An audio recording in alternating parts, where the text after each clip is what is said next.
Welcome to the GCSE Maths Advantage. I'm Dr. James Carter, and every episode I'm going to break down one topic, show you where the marks are, and give you a quick win you can use in your next exam. Whether you're targeting a grade 7 or pushing for a 9. Let's get into it. Hook. Last year, one tiny sign flip cost a student 2 whole grades on a higher paper. They did all the algebra correctly, but missed the rule about multiplying by a negative, and that was the difference between a 6 and an 8. Sounds brutal, doesn't it? Today, I'm going to make sure that never happens to you again. The concept. First, what is an inequality? At its simplest, an inequality tells you a range of possible values, not a single number. Instead of x equals 3, you might see x greater than 2, which means x can be any number bigger than 2. Say that aloud. Numbers greater than 2. That mental phrasing helps you picture the range. Solving a linear inequality follows the same algebra rules as an equation, with one important twist. If you multiply or divide both sides by a negative number, you must flip the inequality sign. Why? Because multiplying by a negative reverses the order on the number line. For example, if 2 is less than 3, multiply both sides by -1, and you get -2 is greater than -3. The inequality direction swaps. That's the key rule to remember. Let's do a quick worked example, step by step. Solve -3x plus 5 greater to 11. Step 1. Subtract 5 from both sides to isolate the term with x.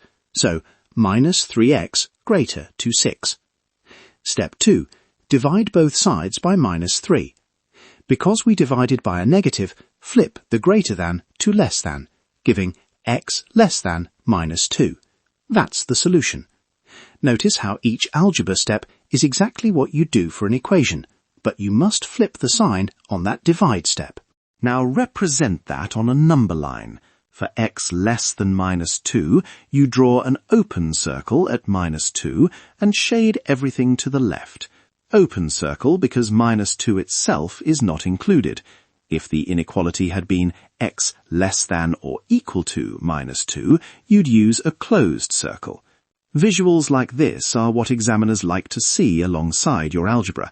It confirms you understand the solution set, not just a single step. A brief note on quadratic inequalities, just enough to be helpful. When you have something like x squared minus 5x plus 6 greater than 0, factor it to x minus 2 times x minus 3 greater than 0. Then use a sign chart or test intervals. The answer is x less than 2 or x greater than 3. We won't dig deeper today, but the same idea applies. Find boundaries, test intervals, and mark open or closed circles depending on strict or non-strict inequalities. The exam technique. What do examiners want to see so you actually get the marks? For a typical 3-mark inequality question, you'll often get M1 for setting up a correct method, M1 for correct manipulation, including any sign flip, and A1 for the correct final inequality. So even if your final answer is slightly off, those method marks are salvageable if you show the correct steps. Write each step clearly. Don't do shorthand like x minus 2 without showing the division step if that's where the flip happened. Examiners look for the algebra that justifies the final line. If you run out of time, at least write your rearranged inequality and the division or multiplication step. That can earn you an M1 even if you don't finish to A1. Also, use the number line as an explicit final line in your answer. It takes 10 seconds, and it often separates a guess from a full method. For boundary points with equality, use closed circles. For strict inequalities, use open circles, and label the points. That small clarity often keeps you in the A1 zone. The quick win, a 10-second check you can use on every inequality question. Pick a test value from your solution region and substitute it back into the original inequality.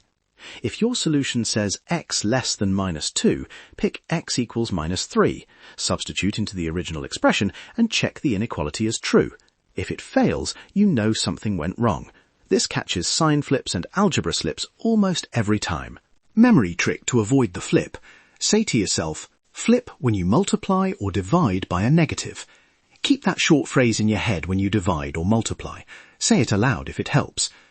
Another classroom trick is to draw the number line first, mark where the solution should be roughly, then do the algebra. If they disagree, recheck the step where you might have flipped incorrectly. Practice walkthrough. I'll solve an exam-style question and annotate each mark. Question.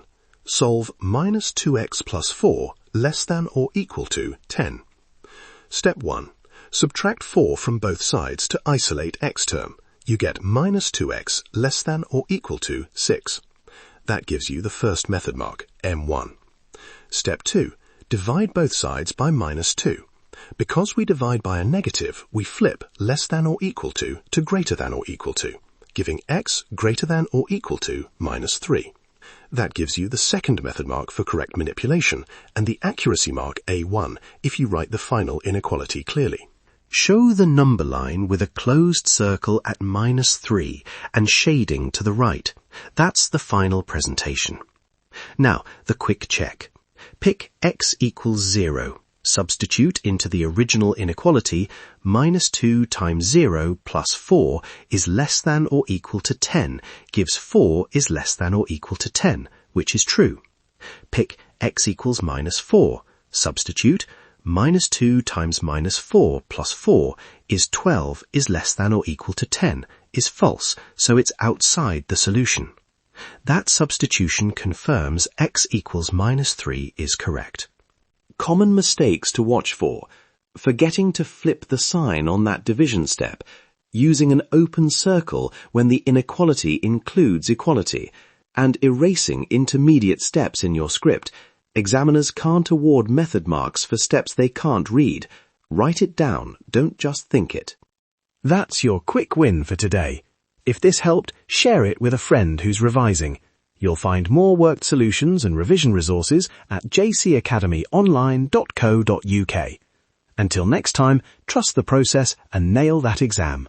Stay curious.